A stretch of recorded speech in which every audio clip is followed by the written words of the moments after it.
Steve Bannon, you called China the greatest existential threat ever faced by the United States. Can you tell us more about why you think that? It shouldn't be raising its head today. That's the problem.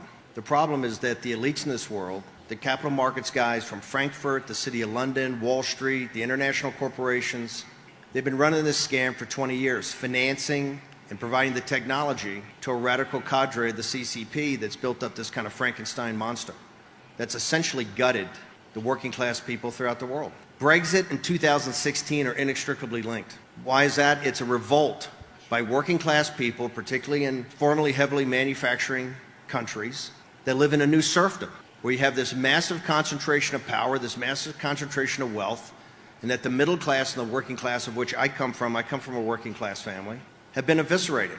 And there's not a bond of trust, because you shouldn't trust them. They're not trustworthy. This whole revolution that's going on now throughout the world that you're going to see on Sunday night that George Galloway just mentioned, it's working class people in the United States, in places like Ohio and Michigan and Pennsylvania, in places like Italy and France and the United Kingdom and others that are saying they've had enough.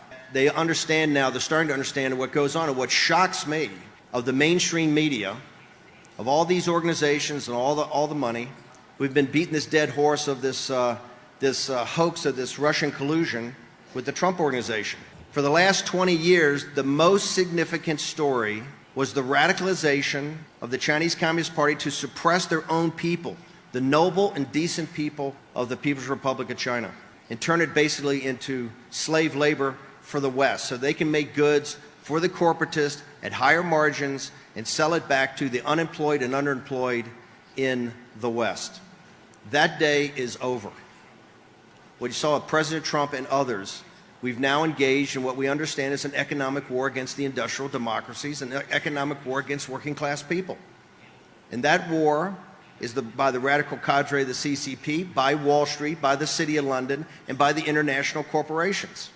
And that is over.